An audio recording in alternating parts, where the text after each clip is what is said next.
This is Dr. Griffith with a monologue on the topic of an economic value of education. In this particular brief video, I'm going to use data from 1991, 1998, 2005, and 2013.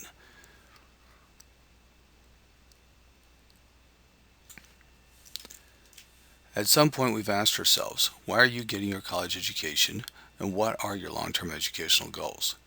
If you haven't established the answers to those questions, you should do so soon before proceeding much further into your educational endeavors. Careful planning of your educational experience will allow you to maximize it while at the same time minimize the costs associated with it, be it opportunity cost or be it actual tangible cost. Personally, for me, it took me several years after high school before I was able to answer those questions adequately. And then once I was able to answer them, I was able to facilitate the planning process of my own educational experience and as a result, maximize the utility of that from my perspective. Once I'd established my plan, I just simply worked my plan. So part of the key to motivating me to be able to answer those questions to the point of satisfying myself, and money was not the answer for me, was seeing some of the data that I'm going to present to you here in a little bit. The important aspect of that, though, is what the data that I saw was actually inaccurate and misleading and had the potential to draw erroneous conclusions, whereas the data that I'm going to present to you has more value. A close examination of the U.S. Census Bureau survey data reveals the following statistics for people employed full-time year-round age 25 and above. The reason why I chose the category the people employed full-time year-round age 25 and above is because that's a proxy for the workforce. Those are the people you and I compete with whenever we apply for jobs anywhere. 2005's data represents all of 2005. It's actually the March 2006 survey. 2013 data was released 3 days ago, and for point of reference, today is September 19th, 2014. That 2013 data is from the March 2014 survey. If you go down and compare the years in terms of the distributions in the workforce, you see, for example, the bachelor's degree is less than 22% of the workforce in 2005 versus almost 25% in 2013 as the highest educational attainment level for that particular group of respondents. 2005's master's degree holders represented a little over 8% of the workforce. Now they represent a little over 10% of the workforce in 2013. In 2005, a little over 2% of the workforce was represented by the professional degree holders, and again, it's very similar for 2013. The research doctorates, on the other hand, 1.63% in 2005 in the workforce held a research doctorate degree, whereas almost 2.25% in 2013 hold a research doctorate degree. As a point of interest, one of the things I found interesting when I put this data together and analyzed it this past Wednesday, so we're talking about 2 days ago, I noticed some trends. For example, 2012 to 2013. The people who fell into the not a high school graduate categories, this would be less than 9th grade, 9th to 12th grade, but they're not a high school graduate, and they didn't have a GED. Those actually joined, more people aged 25 and above with that education level actually joined the workforce in 2013 versus 2012.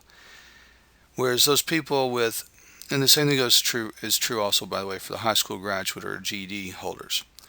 Whereas the percentage of the workforce is represented by those people with the highest educational attainment levels of some college, no degree, associate's degree, bachelor's degree, master's degree, and research doctorate degree, experienced a decline in the representation from 2012 to 2013 in this survey response.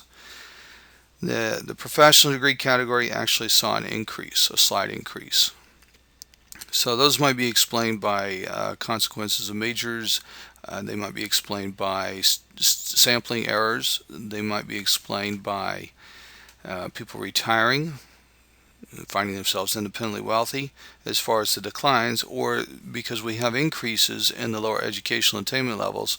That might be explained by things like increase in manufacturing or other type jobs such as construction projects that don't necessarily require the higher education level, but require more things like physical labor and less skilled personnel. Exactly why these exist, I don't know, and I have not explored that, but that's just something to think about and to watch long term as far as trends in this data goes. So using the March 1992 survey data to represent all of 1991 and the March 2014 survey data to represent all of 2013, we can get a better idea or an amplification of trends in the workforce inside the United States. Highlighting two of them, the bachelor's degree holder in 1991 represented less than 19% of the workforce versus in 2013 representing almost 25% of the workforce. The master's degree holder in 1991 represented less than 7% of the workforce versus 2013 representing almost 10.25% of the workforce. And the rest of it you can sort out based upon your particular area of interest. If you want to compare apples to oranges, with the apples being the workforce and oranges being the population age 25 and above inside the United States, 1940 high school graduates and above accounted for 1/4 of the population. In 2013, that same group accounts for almost 90% of the population. Bachelor's degree and above, that's your bachelor's, master's, professional, and research doctorate degree categories combined in the population in 1940 represent less than 5%, whereas in 2013 they represent 32% roughly.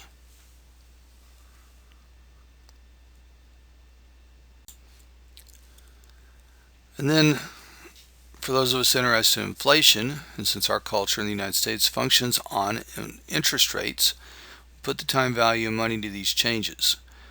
And as you go down the list and you compare it with 1991 to 2013's change in the Consumer Price Index, we have a proxy for inflation of roughly 2.47%. You would see that on this chart from 1991 to 2013, those people who stayed just in the bachelor's degree category or below actually lost purchasing power. They did not keep up with inflation. Whereas the group that stayed in the master's degree, professional degree, and research doctorate degree, the odds are in their favor that they would at least keep up with inflation in terms of their purchasing power. If you want, for decision-making purposes, the last 100 years, 1913 to 2013, your inflation rate would be about 3.21%. 1940 to 2013, we're talking about almost 4%, 3.93%. In 1945 to 2013, 6%. That would give us an idea of inflation rates for decision making, and the only way you can actually outpace inflation at that point is by moving up educationally to another educational attainment level, or you make a career decision that's going to certainly increase your earnings power over the lifetime of your career. And that could be a major choice, or it could be just simply career moves. On the flip side of that, what really matters in the end is not so much a major unless the law requires a certain major or a certain degree type. What really matters in the end is this concept of transferable skills. So we see people routinely who outpace the rate of inflation and so forth because of the skills that they've developed. This survey is also from the March 2014 U.S. Census Bureau survey, represents all of 2013. The median earnings, remember, half are above and half are below that in earnings category, whereas the average or the mean earnings, you really can't make a definitive benchmark like that. In this particular survey's case, the March 2014 survey, if a respondent responded with income or wages, in this case greater than $250,000, they would only use $250,000 in their particular data analysis. And we do know that there are people who may have wages in excess of $1 billion US. There are not that many of them, but if they happen to be in the respondent group, they would definitely skew the mean and slightly skew the median, but not that much in terms of the median. And it could have misleading results, or it can have useful results as far as analysis goes, but you got to keep in mind that there are a number of people in the workforce making more than $250,000 in earnings. The median is more realistic since it's that dividing line between the midway point and a normal distribution, and that's the reason why we focus on that in this particular PowerPoint discussion and the papers that I've written and published and so forth. The median is more realistic. It's a metric that you and I can benchmark off of and actually appreciate.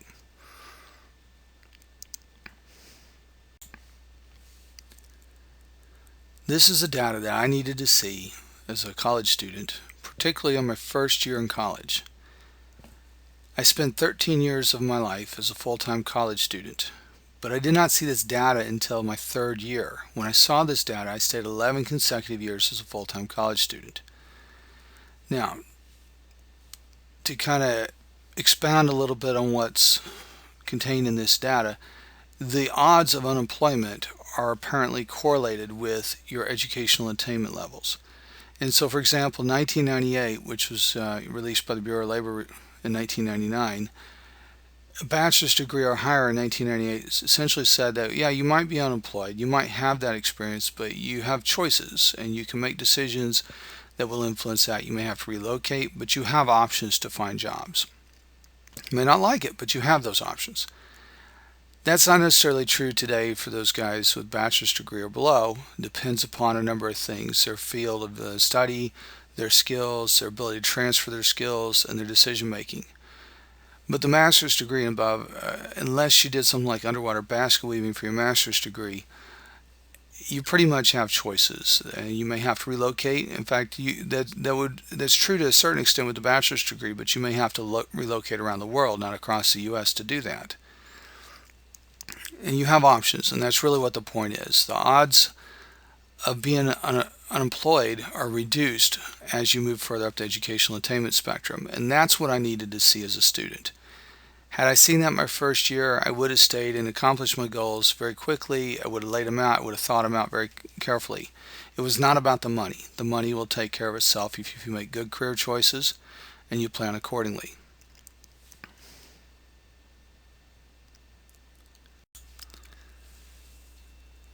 The 2011 paper takes a look at educational attainment in the workforce and using a time value of money model type approach, derive an interest rate or an annualized growth rate in earnings over a 30-year career, assuming that at age 25 you decided to start college, you only had a high school education. Looked at the different combinations, which ones most likely to put the odds in your favor of growing your income to the point annually that at a point that will outpace inflation over your 30-year career. So you start at 25, the idea was you would retire at 55. The route that this particular data set established is the best choice to go is a associate's, bachelor's, master's, and research doctorate degree, and working full-time while you're doing that. And the conclusion was that you would have over a 30-year career from age 25 to 55 an annualized growth rate in earnings of about 6%. That certainly outpaces inflation, which for the baseline period we're talking about roughly 2.5% for inflation. 2012's paper was a response to some Census Bureau papers and some other documents that have been published that did cumulative lifetime earnings as a constant dollar amount, which is not something our culture functions in. And it took that same model from 2011, adapted it, but they were saying the professional degree route in all these other papers was the way to go. So I looked at the annualized earnings growth rate, and since I used 40-year period, I used a 40-year period. And the reality is there are no statistically significant differences between those people who pursue a research doctorate and those people who pursue a professional degree as far as the annualized earnings growth rate over a 40-year period, assuming they start at age 25 with just a high school diploma. The difference is, in the long run, their career choices, their majors matter. So a lot of most attorneys will not make as much as, say, a medical doctor or a chiropractor or a dentist. Likewise in the research fields and the research doctorate degrees. Most people in certain disciplines will not make as much as most people in other disciplines. In the end, they all can make just as much as other, but it goes back to career choices, flexibility, motivation, and so forth. So the crux of that is career choices. Majors matter to a certain extent. Transferable skills matter. And that's really the difference between them all on the abstract level. Yes, it's probably true that the medical doctors will continue to make more than most of us as a whole. And that's true for a number of other things in the professional degree category that are healthcare related. Both of these papers are available on the internet. And for the 2011 paper, you'd have to go to your library database to get access to it, or you can go to the Journal of Continuing Higher Education's website and gain access to it that way. The 2012 paper is available for free on the internet. Just do a search for Mustang Journal of Accounting and Finance, go to edition 2, or actually I think it's volume 2, and you will find it there. For those that are interested in accessing the underlying data that was utilized in putting together this particular video presentation, please see the information on this particular slide. Specifically, the URLs will take you to locating most of what I accessed in order to put this together. Thank you for watching this video presentation.